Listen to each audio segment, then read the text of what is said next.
Welcome to the Filmsteins, the double-featured podcast. Join us as we unravel the interwoven experience of the continuous conversation of cinema. Take part in pairing movies with their cursed counterparts, movies that share DNA, or even pairing questionable duos by joining our Patreon at patreon.com/Filmsteins. We offer tiers at the $1, $5, and $20 level. For the $5 tier, we grant the ability to request films to further the discussion. So grab some popcorn, sit back, and get ready to join the 100-year conversation. This is the Filmsteins, where movies are more than just entertainment, they're an experience.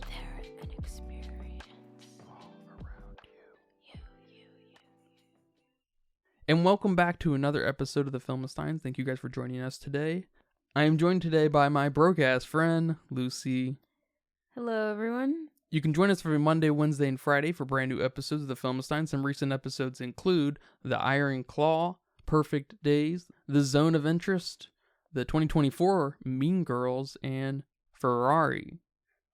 Remember to leave nice comments, thoughts, and ideas over on our Patreon at patreon.com/Filmsteins, and come leave nice reviews on Apple Podcasts, Google Podcasts. Come request a movie. Come subscribe for $1. We appreciate all the support. Thank you guys so much. Are you stressed and filled with anxiety like I am? Maybe in a bit of pain from that car accident you had a few years ago? Well, the sponsor of today's episode, Hempville CBD, has us covered. They have the highest quality products created by chemists and doctors. Hempville carries everything from CBD to THC dispensary grade without those despicable dispensary prices. Order your Delta 8, 9 edibles and vapes along with the THCA flower and get free shipping when you spend $50 or more at hempvillecbd.com. Check out the link in the description for more details. But today we will be talking about Yorgos Lanthimos' 2023 film, Poor Things. I just want to say right off the top that this movie is why I watch movies. This is a glorious movie. And is it my favorite movie 2023? I think there's a high possibility of it being yes. And it may have entered the pantheon of my top 5-10 films. But before I say too much, I really, really want to know how you feel about this movie, because this is obviously a bizarre movie, and those can be very 50-50 with you. How do you feel about Poor Things, man? Yeah, I didn't know, first of all, I didn't know coming into this movie that this was a bizarre movie. I didn't know anything about it. I didn't know who was directing it. And if I did and you told me, it wasn't clicking in my head what kind of movie this could potentially be. So I came in watching this movie, I don't want to say with low expectations, or I don't want to say with any kind of expectations other than I knew I wasn't going to like it. So maybe like negative expectations, not high or low, but just bad. Like, I knew this was going to be a bad movie. I came in with a bad attitude. You came in with your arms crossed and Yes. was like, impress me. Yes. Like, I don't want to watch this. I've seen the trailer. I had seen the trailer, and I don't think I watched like a full trailer. It must have been like a short of the trailer. So it was giving me this like, oh, here's Emma Stone being a quirky, blunt character that we're all gonna learn to love just for her being so quirky and fun and diverse, just for diversity's sake. And that's the bad attitude I came in with. Well, and I guess it's worth mentioning that both of us are 50-50 on Emma Stone. You might be 50-50 on Emma Stone. I don't like Emma Stone. I didn't like her in La La Land. I didn't like her in, I don't know, Easy A. I don't know what else she's in. She's in Spider-Man, right? She was, yeah. One of the Spider Friends. Yeah, she was Gwen, right? I don't know. She died. I know that, which was a cool death. Not gonna lie, but not due to Emma Stone. But I just wasn't an Emma Stone fan. I hadn't seen her in anything worthwhile. But I know you love La La Land, so that definitely probably spoke to you a little bit more. But I was very surprised watching this movie and how much I really liked it. It was weird, yes, but it was weird in a lot of the good ways. It wasn't like a what the fuck weird that, yeah, I mean, for me, those kinds of weird movies are definitely 50-50. Some of them are just a little too weird and maybe something I have to really think about that I'm not ready for that. That's just way too experimental for you to get me to analyze something so critically. But it begs for the analysis, right? This film? Oh, for sure. Yes, this film is phenomenal. I mean, everything from the performances to the story to the cinematography to the fucking score. Oh my god, that was amazing. I mean, every single little detail in this film was absolutely insanely great. And I was very surprised. And even after watching the movie, I wanted to find things so I could tell you that I didn't like it, just so I could be right with my wrong attitude coming into this. But I couldn't find anything. And it would frustrate me more that I couldn't find anything to be wrong with this movie that I didn't like. Yeah, you're also a hipster and don't like popular things. I don't know about that. I'm just messing. I'm a little surprised how popular this movie is, to be honest.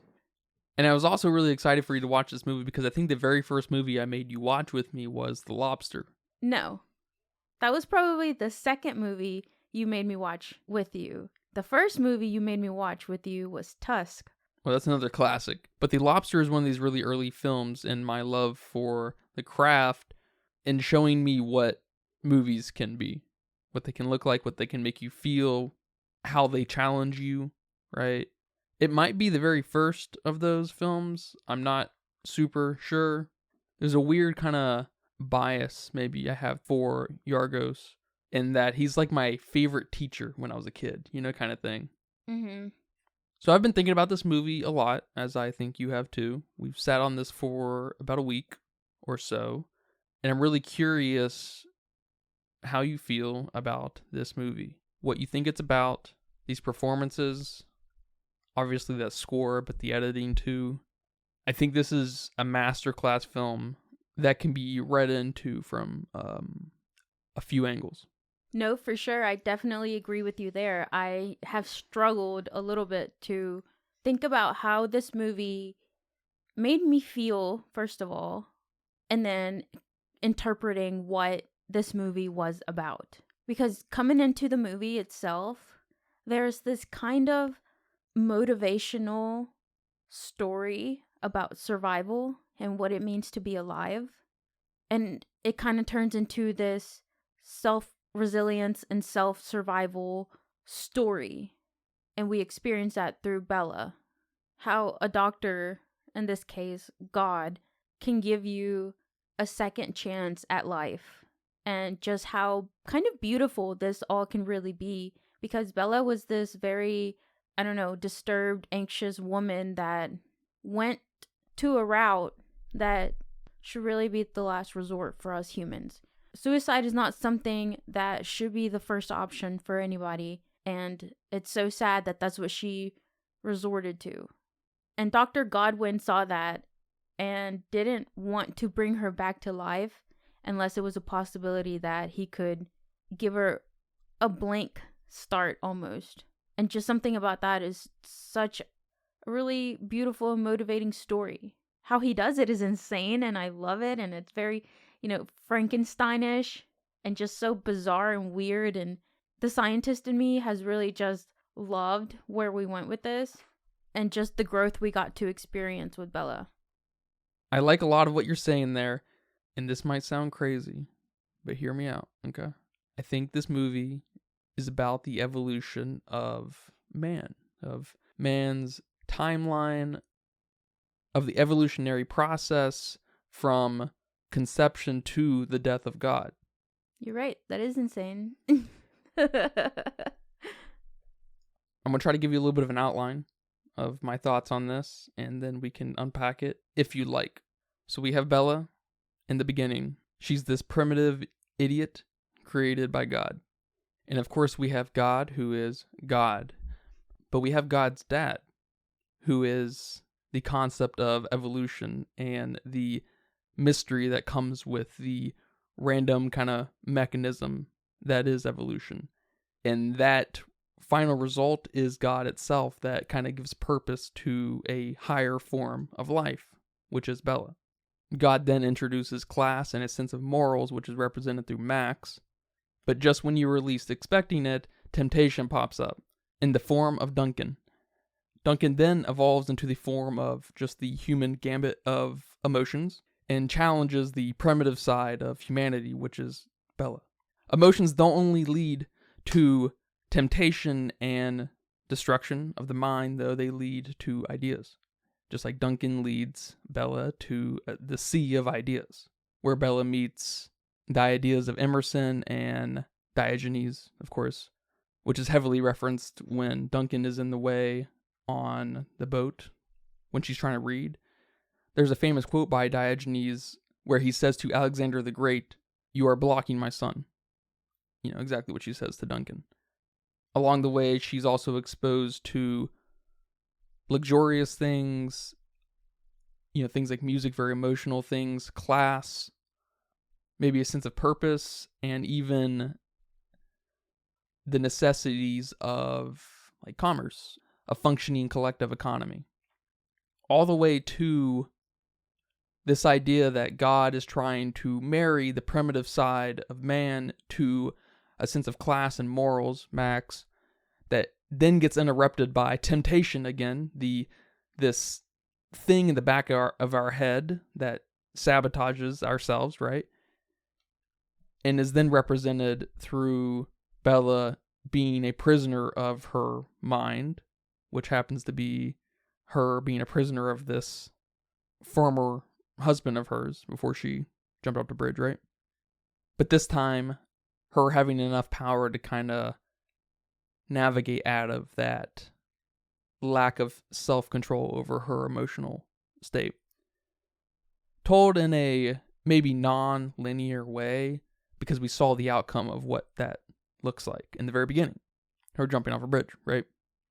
And then ending with the death of God because man killed God. You know, heavily talked about by Friedrich Nietzsche.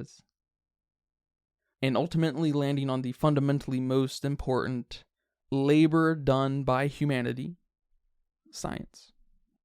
Trying to get a grasp on the natural world and taking things as far as they can. So that is a crash course on my analysis of what this movie is actually trying to tell you. But through a funny lens, of course, because this movie is first and foremost, I think, making fun of how silly humanity kind of looks like. So yeah, man, does that ring any bells with you? Yeah, that's definitely a big picture way of what I saw here. My theory was kind of, Bella learning to be a human. And at the end of the day, cruelty and destruction is what made her become a strong, independent woman to now be out there in the world and being good with her inner self, which is basically what humans have done. And it's basically what humans do at an individual level, watching, I have a ton of nieces and nephews. Watching them grow up, you see these different stages. Like you just said, okay, the primitive stage, here they are grunting, pointing to, the terrible twos when they're destroying everything. Kind of like Bella when she was poking out the eyeballs of that dead corpse and having so much fun and throwing the plates and just finding laughter in the destruction of it. To your kids growing up and learning about masturbation and sexual thoughts and all those things.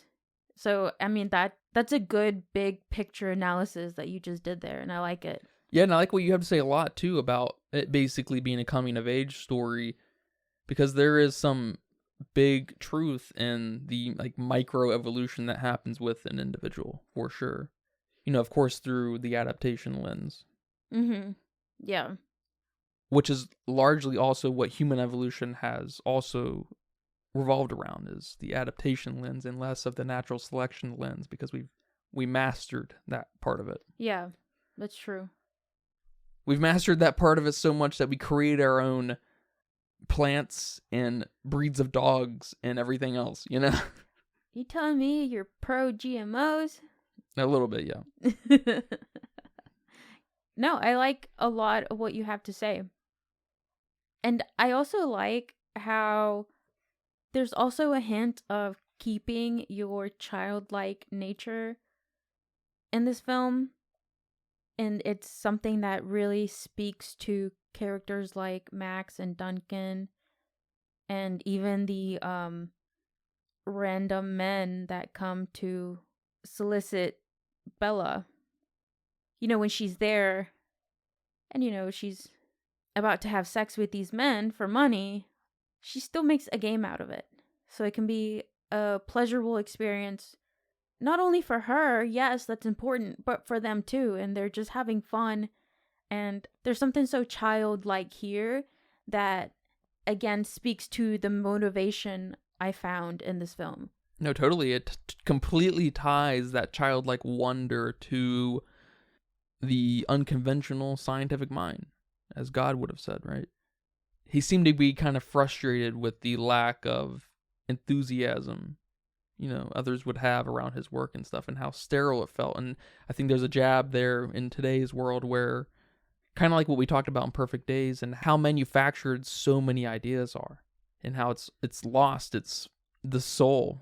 Yeah, that's really well said. And I also like your theory a lot because it really helps me put Duncan as a character into perspective, because I think he was the hardest character for me to analyze. I was struggling a bit with finding what he had to play in this film for me. It's funny because he's the most important character, I know, in all of humanity, you know? He is that thing that makes us human, for better and worse. I know, you said temptation. I was like, oh my God, like my brain exploded. It's that switch that just turns on in you when you're a kid, even.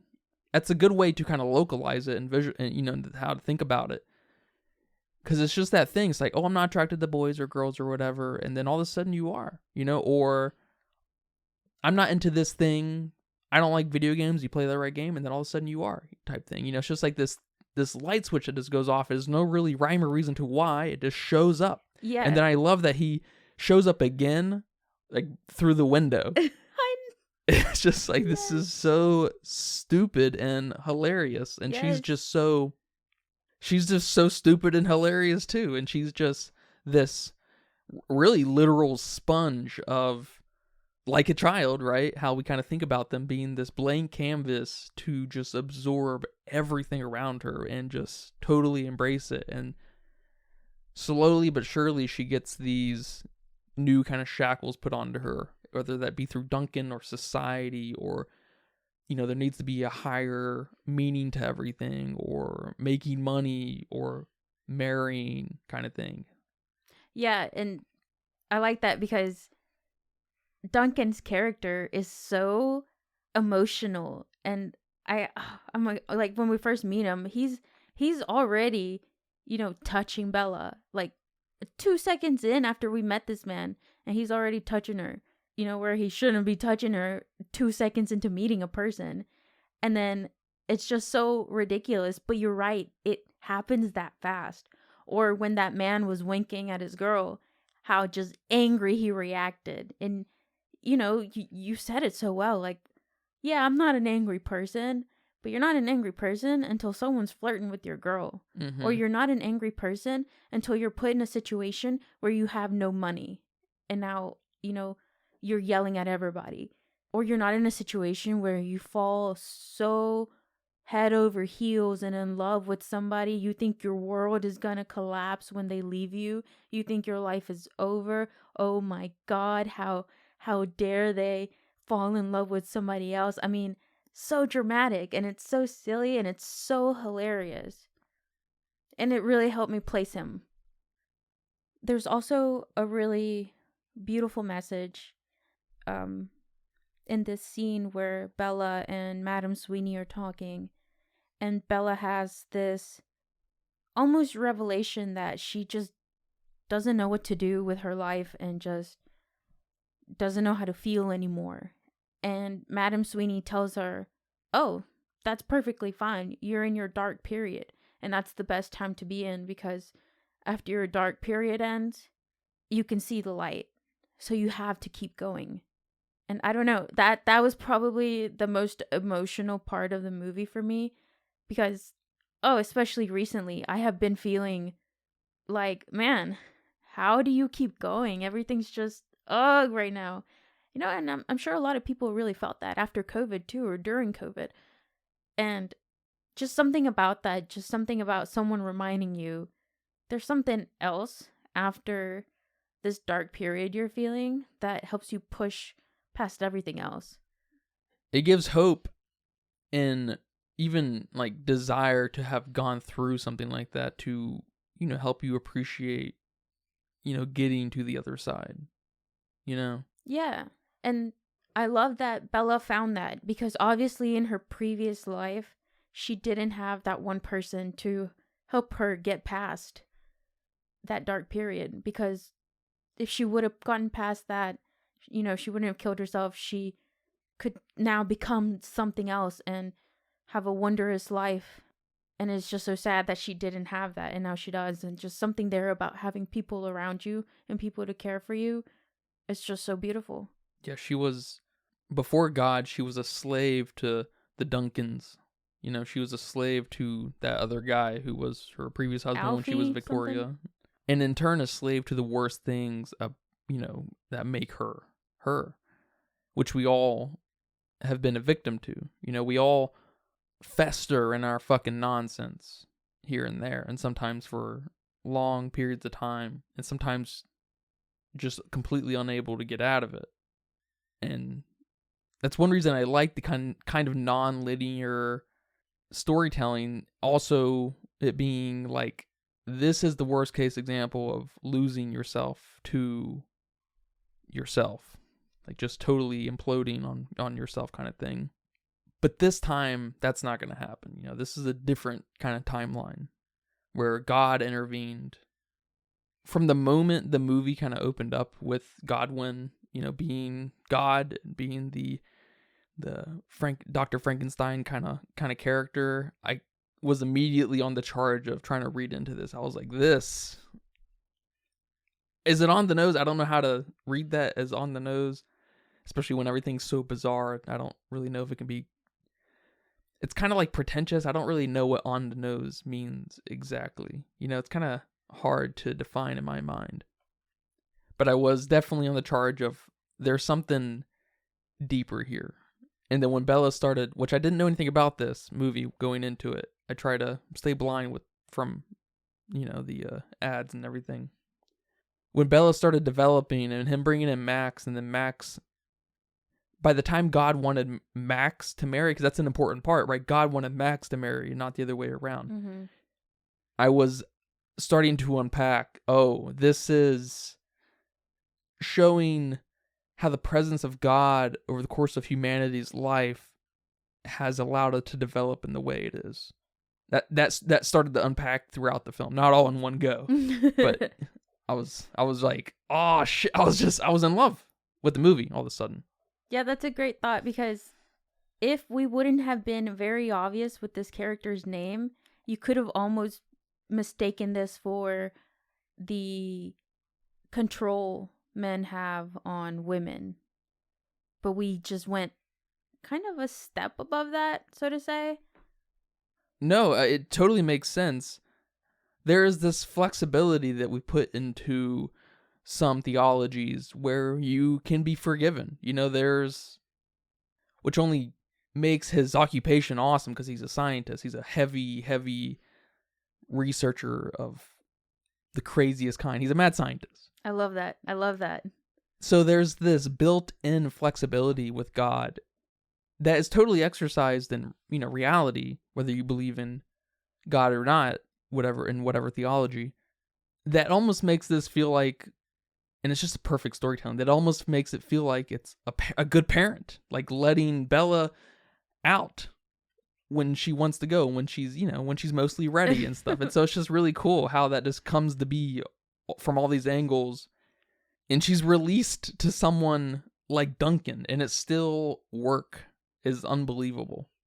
I'm really curious what the book is like. There's no way the book is like this. There's no way this was a smooth translation from book to movie. There was something here. Yeah, he was probably definitely motivated by the book and sparked it into his own thing.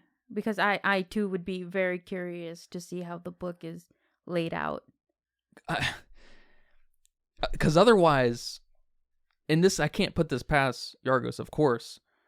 There's just a deep simpatico between the author, the vision, and his vision of how this can look like on the screen, which is totally possible. But I mean, I hate it in a way because this damages every other movie that tries to be something more than just a movie.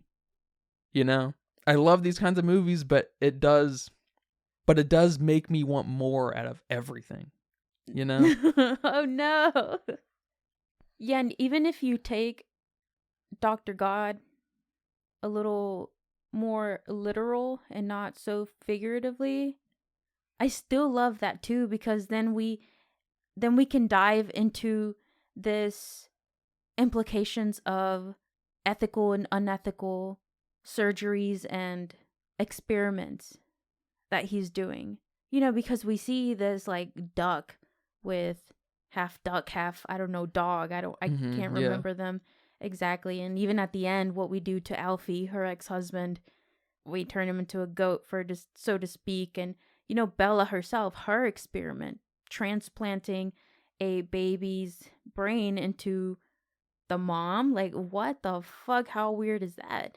And I'm not sure when a lot of crazy experimentation took place in different parts of the world. I know this is set in the Victorian era, so I don't know if there's something there too, but I like that. I like that a lot. I like that a lot too. There's this emphasis on how humanity next to the rest of the natural world on Earth is an abomination and how out of place we are. I like how God's other experiments are also, you know, kind of echoing that. That's really neat. Yeah, I think the Victorian era, that late 1800s era, was just a really hot space for a lot of sciences. Okay. So there's this, you know, kind of World's Fair vibe to the craft. I can definitely see that here. It seems like I've kind of been on an introduction kick and just really paying attention to how movies are being introduced and kind of how that affects me as a viewer. I mean, I love that you say that, because that setting the stage is so important. It really is. It sets the stage, you know, it's essential. Yes, especially after Past Lives. I think that's when it started kicking in my head, like, okay, I'm going to start paying attention to the introductions and see how that affects the rest of the movie for me. But I absolutely loved not only the first act, but the introduction to this movie. It was so crazy. It was so bizarre. My crossed hands literally uncrossed as we got 5 minutes in. It was so bizarre. It was so surreal. I mean, it was in black and white. We had Bella playing the piano with her hands and then her feet. And you're like, what the fuck? What is going on? And then you have, you know, the awesome, amazing score playing. And then the next scene, they're eating breakfast. And she's just being weird. Okay, whatever. I now know she's a weird character. But then the doctor has this weird ass burp that's like a bubble and then it explodes and Bella's clapping. And he's hooked up to this weird ass machine. I mean, that was just awesome. That was awesome. And then he's getting ready to go to work, you know, and she's following him, attempting to say the word bye, but she's like, bye. Like, it was so funny. And then there's this like goat pig looking thing. I don't know what it was. And I was left like, what the fuck did I just watch? And why did I like it? Those bubbles, those burp bubbles, whatever they were fucking amazing. And I liked them way more than I should have. But oh my God, that introduction was insane. And, you know, I'm not a camera person. I don't know cinematography very well, but those shots, I don't know if you would call them like fish lens, fish eye kind of shots. Yeah, a combination of kind of a vignette, a use of vignette effects maybe in the fisheye lens, and I'm not exactly sure either, but there's definitely this emphasis on how we view the world. Masterpiece. That introduction was a masterpiece. And not gonna lie, I was a bit scared that the first act was gonna be this fucking great that I was scared for the rest of the movie. But that was still good too. That was still phenomenal. Yeah, I think that's actually pretty common with, so-called good movies. That first section tends to be really strong, and then it loses a lot of its momentum throughout. That happens with so many things. I don't read a lot of fiction, but you can probably speak to this, that I imagine that happens a lot in books, but I know that happens a ton in video games too, where your introduction can be really strong and delivering out gameplay and story and stuff, and then you're just flattens out completely. You're just ready to be done with everything. But movies, I mean, it's probably the most common place for it to happen, where the first 15 minutes are always really good in a good, in like a good movie, generally kind of good movie. And then it lands and you're just like, all right, it's all of a sudden forgettable. Yeah. Because it didn't have that bookend. It doesn't need to be a parallel moment, but there's something, there needs to be a complete vision there, right? We have a very big ass parallel moment here, but there's not only one way to tell a story. Yeah, that's true. I think we get a little bit of nonlinearity here with her jumping off the bridge in the very beginning, and then her, reconnecting with Alfie a little bit. There's connective tissue there happening. This is the worst case scenario, and this is when she is able to will her way out of it. The intro was glorious. I mean, their whole movie is glorious. But I love that you're at the level where you feel that way. I have never felt my defenses come down so quick watching this introduction. Going into a movie kind of like, ugh, I don't want to watch this. The trailer looks bad. Like, whatever. Never has it dropped. Like, whoa, what? Whoa. And then, I have never felt scared for a movie. No, please don't let this get worse. Please, whatever you do, please. Keep this. What I just watched, please keep it. And it did, and it was awesome. There's a lot of emotions there watching this, I'll tell you what. Yeah, I mean, there sure is. And, like, structurally, they do a amazing job balancing the front half of the movie, or the front third, and the later parts where, because Bella's an idiot, and she can't give us a lot other than being an idiot and being funny and kind of eventually being kind of sexual there. So we have to balance it with people like Willem Dafoe and Rami Youssef. And of course we get them throughout the entire film. But the film's obviously competent enough that it stands on its own when Bella can also stand on her own. Because she adopts this way of speaking like her papa. Mm-hmm. Right? What did Duncan say? How do you not know what... Yeah, he said, how do you know what the word... empirically means? But you don't know what a banana is? That was... Oh my god, that's hilarious. And she just looked at him like... duh, that's because that's how it is. There's no other way.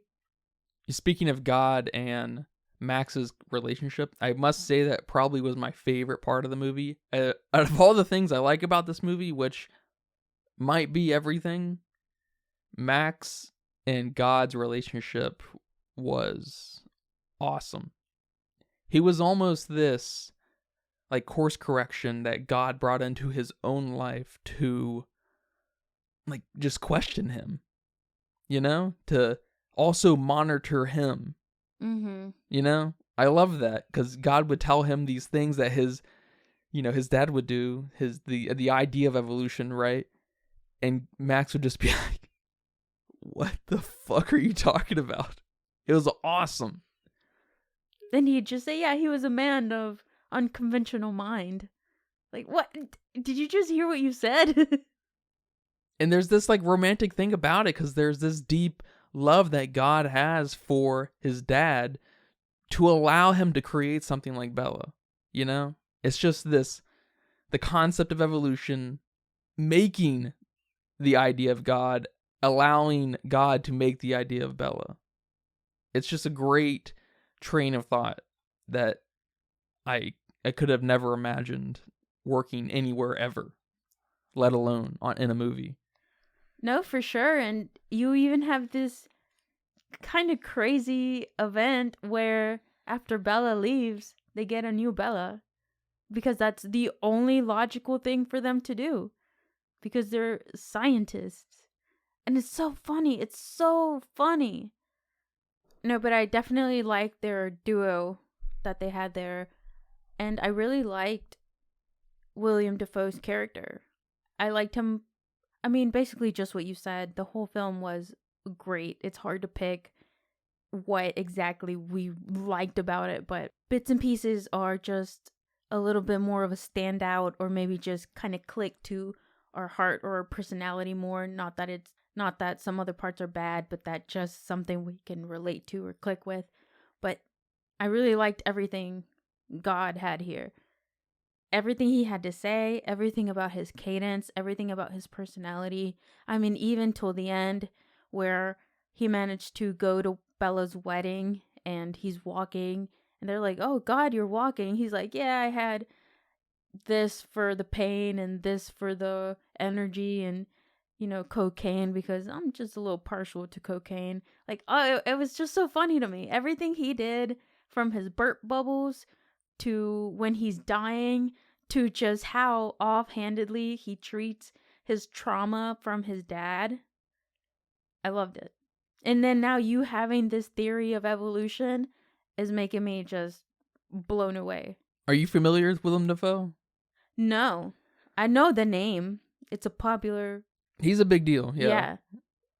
I know this is said by some folks, like, people think Leo is maybe in the running for one of the greatest actors. I'm not sure if people feel that way or not.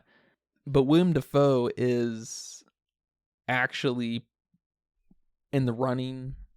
It's, it's kind of hard to say, but he's in the running as one of the greatest actors to ever live. There's no doubt about it. Willem Dafoe is amazing, right? We love Joaquin Phoenix. He's got a weird cadence to him and everything, but there's just something different about Willem Dafoe that kind of puts him on a different level. No, for sure. I mean, I'm not too familiar with him. I'm probably sure I've seen him in different things, and the name is just so iconic. But I mean, he did a phenomenal job here. They all did, really, but he was just a standout for me. Maybe I just love mad scientists. One section I liked a lot was when Bella and Duncan were in like that city area, and she tried some pastry or something, and they introduced this like this trifecta of an idea with food, music, and dancing, and how fundamental they are to us.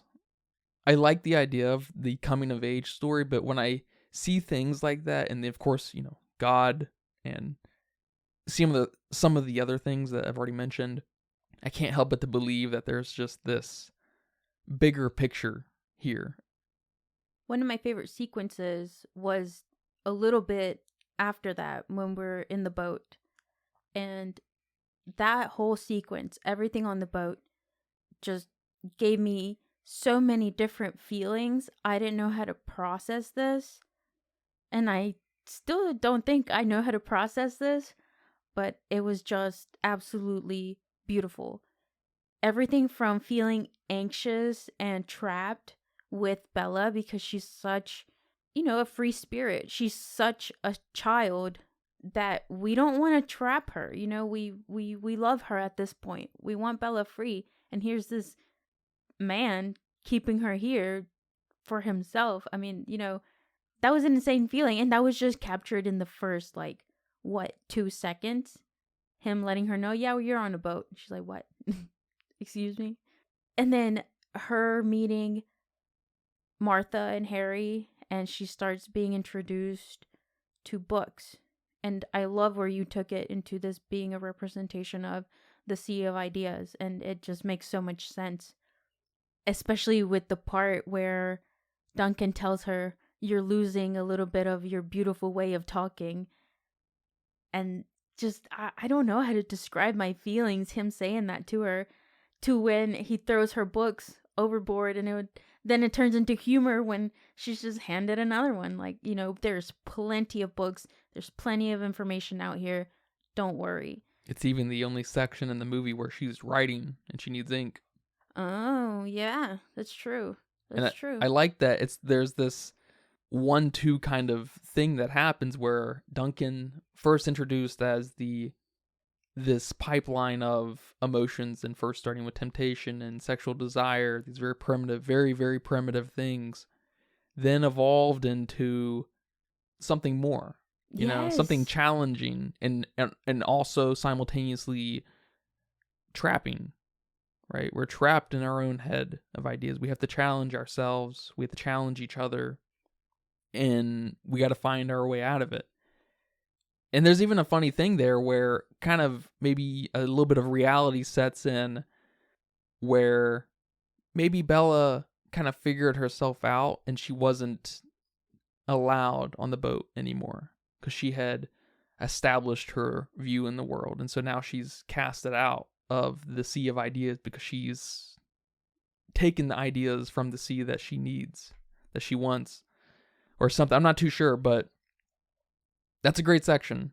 No, I love that you say that, because in this section, Bella's also shown the cruelty of the world, where we have the dead babies, essentially. And that part was very emotional, not only because she sees that and she's like, this is the first time she's experiencing something so cruel. I mean, it's like when you're a kid and it's the first time you discover that a thing could die, or that your animal can die, or just something so cruel. And it was so emotional. But then to add on top of that, you have Harry, the character who showed her this in the first place, and he's so cynical. And then he tells her that he just wanted to show her this because he couldn't stand how happy she was. And just throwing that into the mix of emotions I was already feeling with Bella, oh my God, it was insane. But then, like you said, she figured it all out. She has it.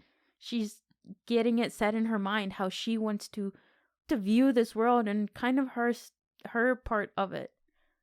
And you just see her becoming a bit more confident because, like I said a little bit earlier, this cruelty that we experience in the world, unfortunately, helps you become a stronger person.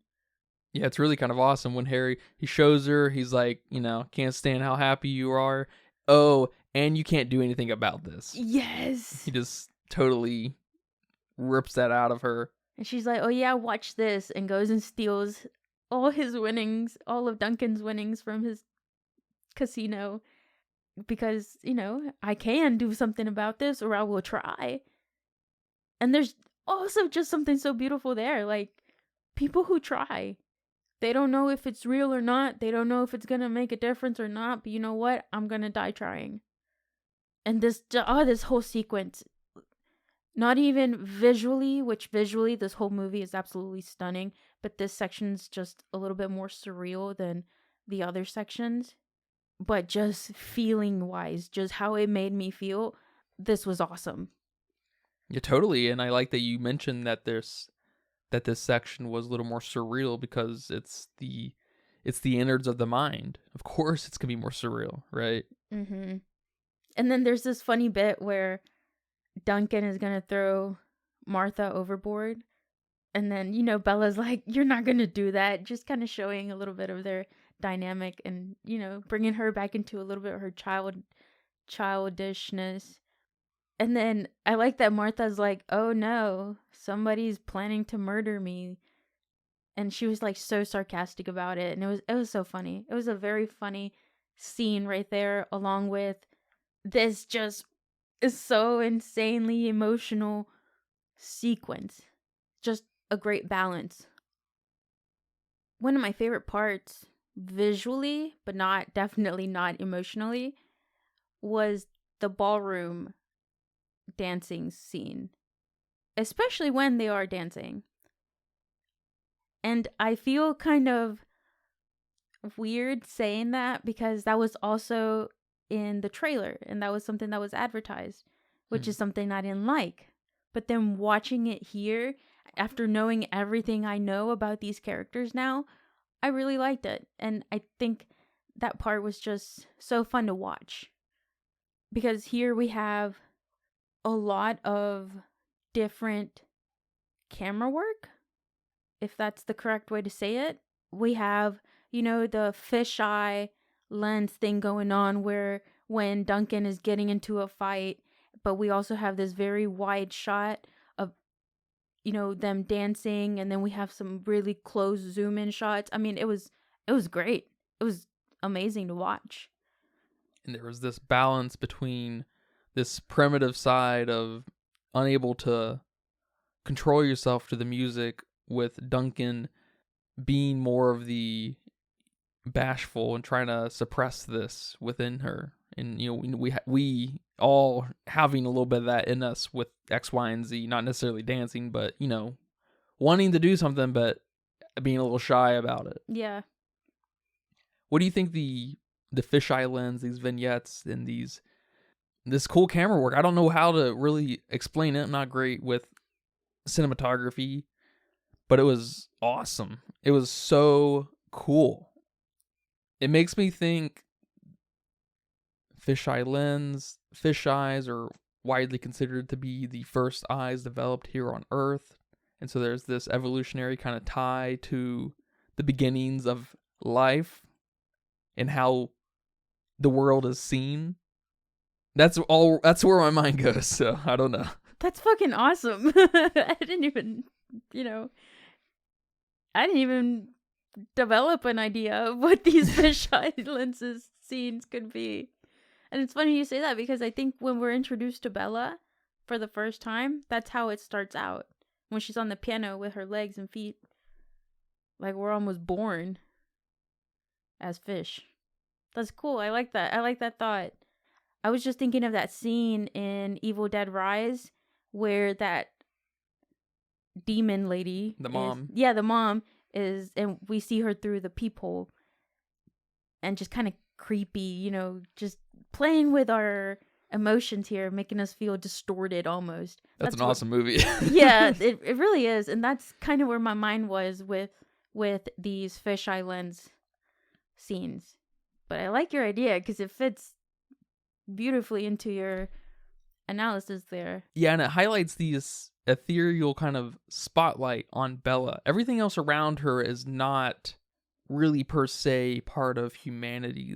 They're just representations of ideas and maybe other godly entities. It's it's however you want to read into it, doesn't really matter, because there might as well not be any other characters. Everything might as well just be an experiential thing for Bella.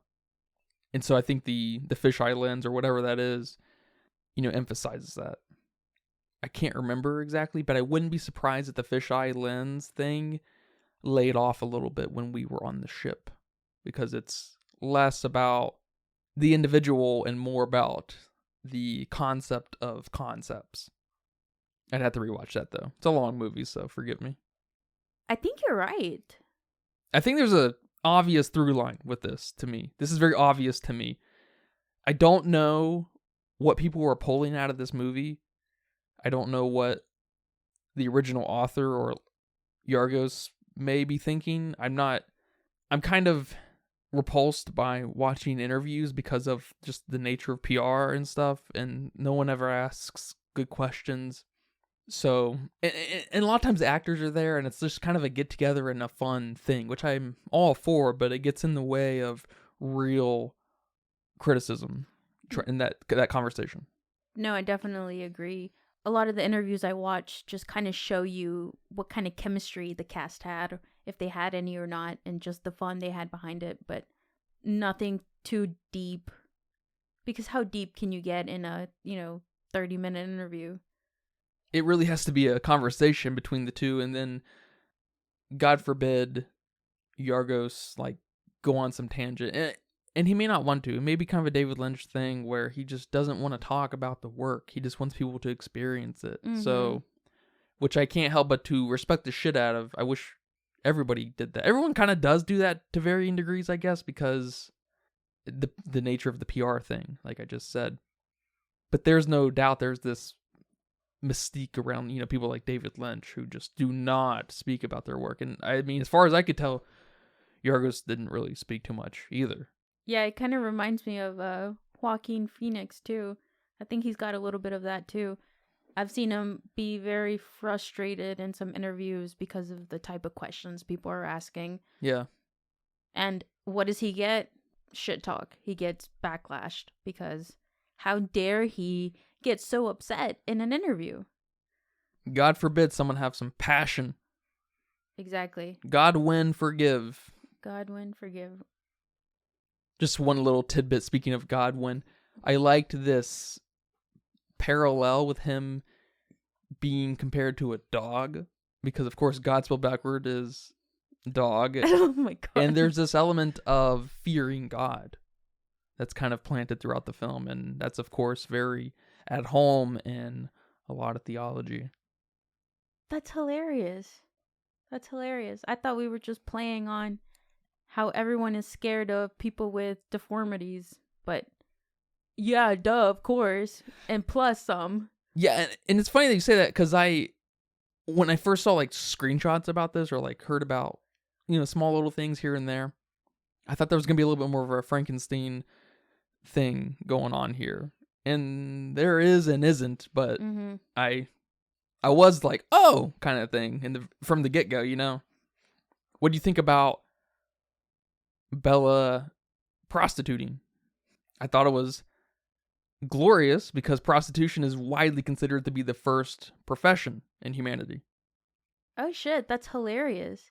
I thought it was kind of genius almost, because they're in a situation where they need quick money fast, and that's just what came just naturally. I don't know, it was so genius for them to do that to her.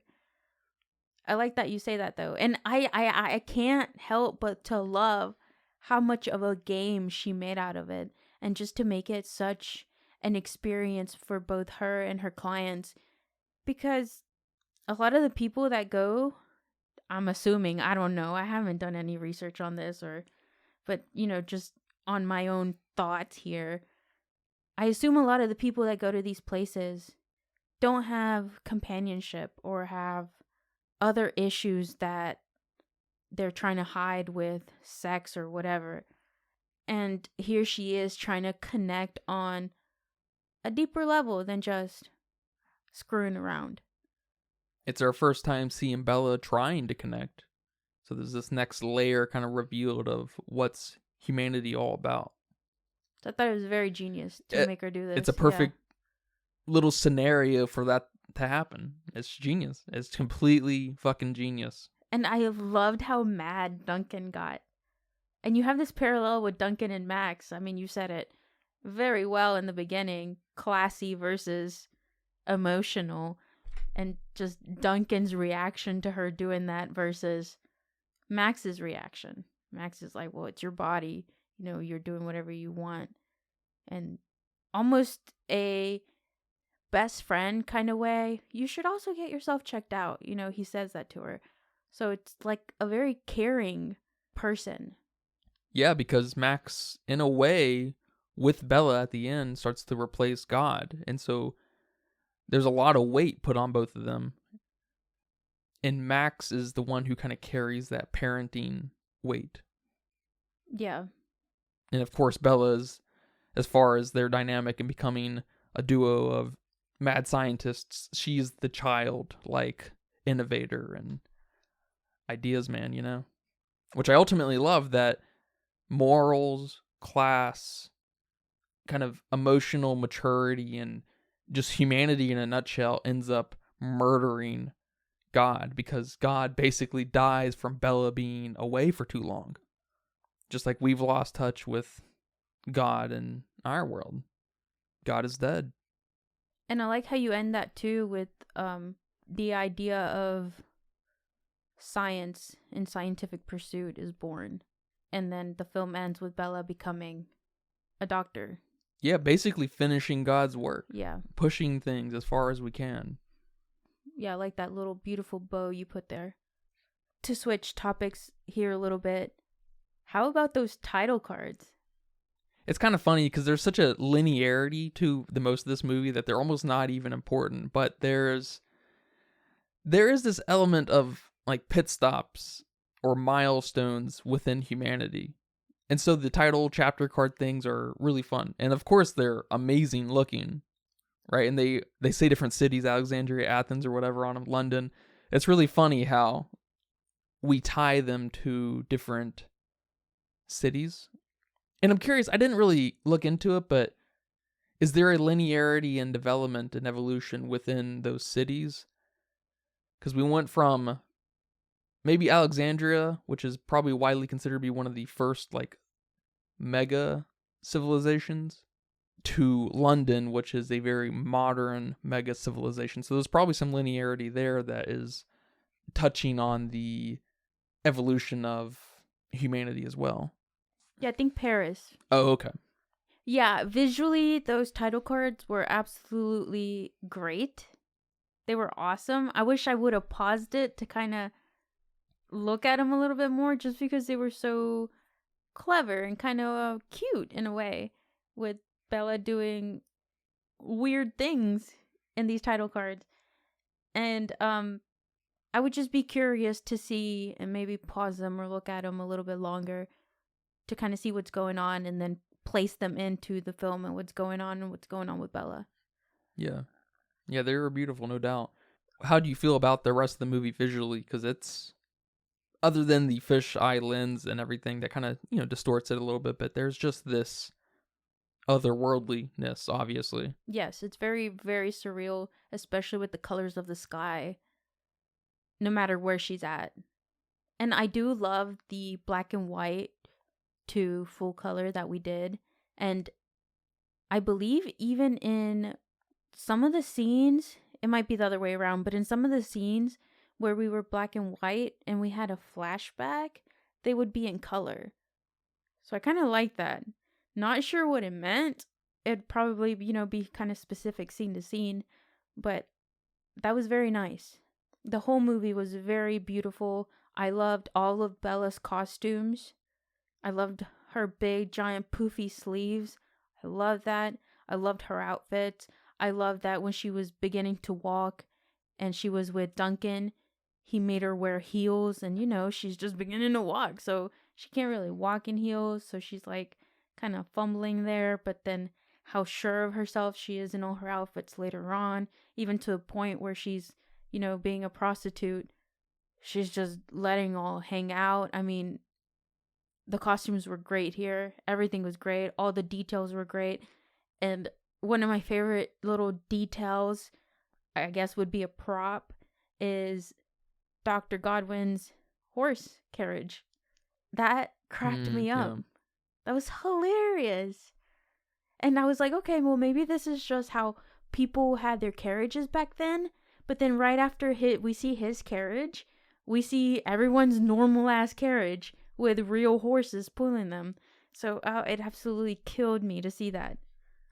Even with the detail of her hair growing really fast to kind of show us her progression and just how fast she is developing, was all a very nice touch.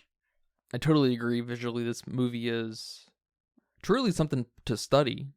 Going to film school, studying film just in general, whatever, trying to make a film happen. It completes a vision, right? I like what you have to say about the horse carriage, the horse head carriage, because it reminds me of how a lot of these electric cars coming out have these like artificial hums and vibrations to simulate being in a car with a motor. Oh my gosh. And so there's this, tether to something that once was, with attaching a horse head to this carriage to simulate to other horses, I guess, that, this is another horse. I'm a horse. And, it's got a motor on it, though. I love it. That's very funny. That's funny. And even now, we kind of still relate to the power of a car with horsepower. Mm-hmm, yeah. So, yeah, that's hilarious. It's like a fake trying to fit in with the rest. One of the last things I want to mention here is I saw a lot of very mixed feelings about how much nudity and intimate sexual scenes there were, and just kind of how there's always been this fight with those kinds of scenes being necessary or not, and how people just don't think they're completely necessary whatsoever in films. And we had a lot here, of course, with Bella. And I guess I wanted to add my 2 bits in, saying how necessary these scenes were in this movie. For us as a species, oh my god. Literally growing up and having your sexual thoughts take over you in a way, and then discovering sex and discovering a new sexual partner that you connect with or you have fun with or whatever, and just kind of how relevant, I guess, that can be. But I know people feel that this wasn't necessary at all. And almost to add how we didn't make Bella very sexual here. Yes, she had sex, but we didn't over-sexualize her. We didn't give her, these like lingerie outfits, or give her very over-the-top sex faces or moaning, or that kind of stuff that you see in some sex scenes. So I don't know, it was very sensible. It's probably obvious what I'm going to say, but it's true, because it's an essential part of every species, of course, but especially humanity, right? And we get it kind of hammered down our throat a little bit, just so, by Harry, that we're just beasts. We're just like them, we're just like our brethren apes over there who just randomly fuck each other for the 9th time that day.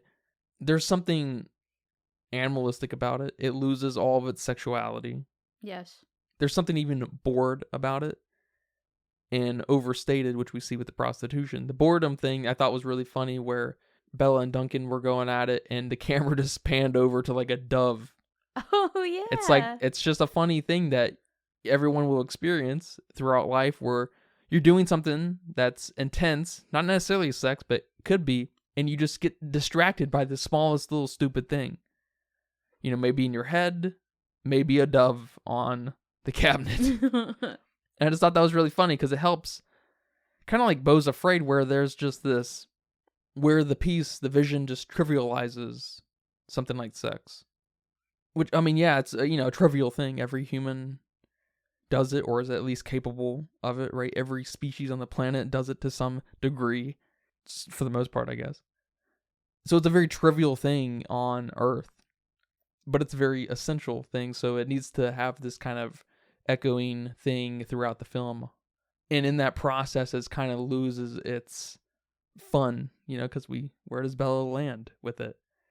She's put in a position where she needs to connect with the person to make it happen. Mm-hmm. Right? It's no longer just fun. If Bella from the very beginning of the movie, before she left God, immediately jumped into prostitution, she would have been good for however long, that before she developed. She probably would have been a completely different person, I guess, at that point. But that process is pretty essential to the movie, and people who have a problem with it, I guess, didn't get the movie in one way or the other. Mm-hmm. They didn't get anything out of it, which sucks for them, I guess. I don't really care, but... No, I definitely agree with you that in a lot of movies, they have made these sexual scenes so unnecessary that now a movie like this has to suffer. And it's really not the point. Yeah, and people are weirdly uncomfortable with it just in general. Oh, for sure. Yeah, it's very taboo to not only talk about it, but to have the nerve to put it in your movie. How dare you? First of all, you're calling a doctor God. You're calling a scientist God, and now you're putting all these sex scenes. Man, I can see people's problem with this, for sure. With just the taboo nature of all these things. Did you see any reviews or other analyses out there about what the movie is? I did see a little bit about people trying to pinpoint what Bella's development meant and just how much of a visually stunning movie this is and just how bizarre it is and people love it. And some people kind of trying to put this into perspective of a woman growing up and having all these men around her influencing her life, things like that. Last thing I just wanted to briefly mention, not too much of an expert on these things, but I did notice the insane editing at parts.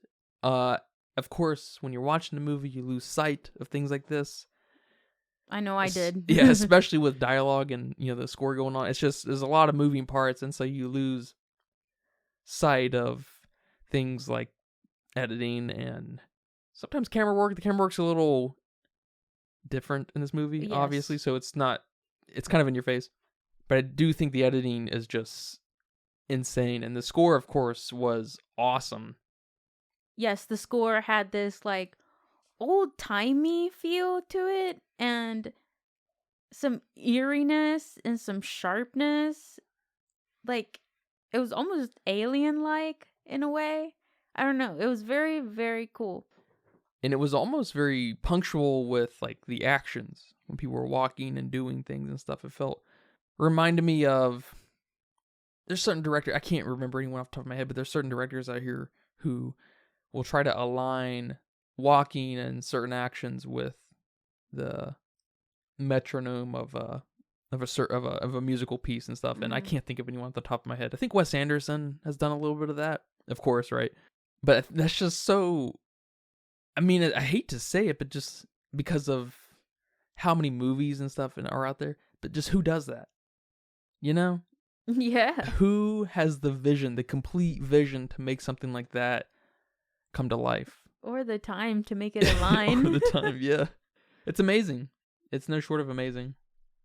Yeah, especially a lot of the zooming in on people's faces when something weird was happening, or maybe someone said something and we would just zoom in on their face and have this score in the background, just making you feel like, what?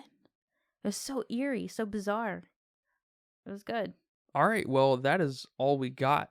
I hope we did this movie justice, and thank you for watching this movie with me. Thank you for talking about it here with me today.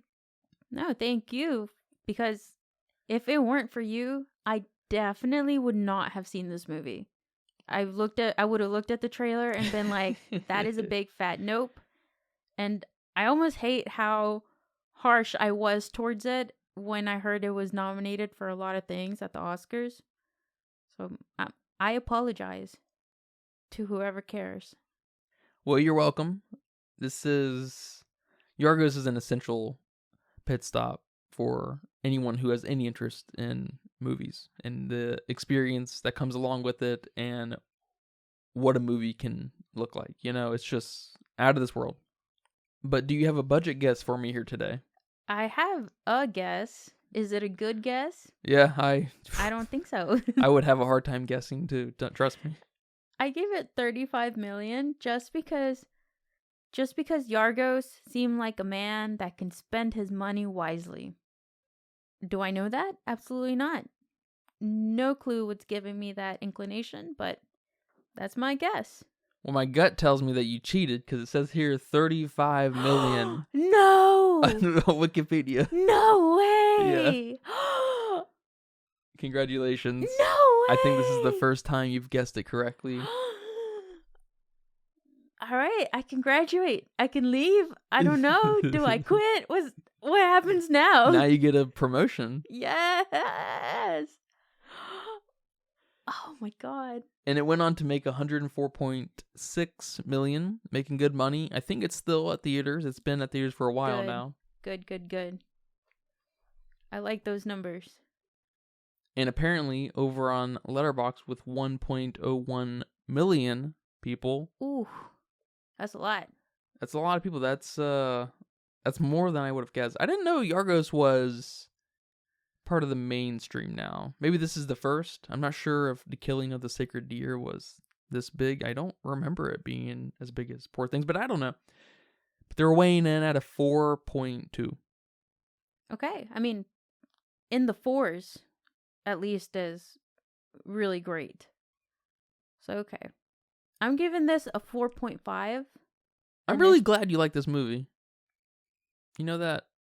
I know that now. Because now you can come at people and surprise them by how good your taste is. All right. I got a movie card. Do they have those? I'll make one. All right. I've been batting it around in my head for a week now, and I think this movie is a 5 out of 5 for me. I think that's the first one on the podcast, too. That's a 5? Yeah. I think I gave Godzilla -1 a 5. This movie's not a 5 for me. I hate that it's 4.5 to 5. You know, I would probably ideally give this like a 4.8. But that's not how our scale works. So I have to round down. It didn't make you cry enough, did it? Yeah, it didn't make me cry enough. That's for sure. Maybe if we would have thrown in a big monster, I don't know. A shark? Perhaps? It definitely required a lot of thought after watching it. It definitely required me to do my homework. And I don't quite like that. Yeah, but I hope you've learned Yorgos is a man who deserves it. Oh, for sure. This film definitely deserved me thinking about it because it's so beautiful once you think about it and once it clicks in your head and once you get over yourself like I had to. Yeah, I think with Godzilla -1, my chin was like covered with tears. All right, you guys, thank you for listening to this episode of the Philistines. I really hope we did this movie justice. I really, really do. This is a fantastic movie. But remember, we post every Monday, Wednesday, and Friday over on patreon.com/Philistines, Google Podcasts, Apple Podcasts, Spotify, Pandora, all the goods. Thank you guys so much for all your support. Come subscribe to Patreon. Come request a movie. Come ask a question. We're going to start taking questions and reading them here on the episode at the end. But until next time, take care. Bye-bye. Bye-bye. And that's a wrap for today's episode of the Philistines. Thanks for tuning in and joining us on our cinematic journey. We hope you enjoyed the discussion and gained some new insights and perspectives on the world of movies. Don't forget to subscribe to our podcast on your favorite platform, especially Patreon at patreon.com/Philistines, and follow us on social media for more film-related content. We love hearing from our listeners, so if you have any feedback, suggestions, movie recommendations, or book recommendations, please feel free to reach out to us. Until next time, keep watching and keep loving the magic of movies. This is the Philistines, signing off.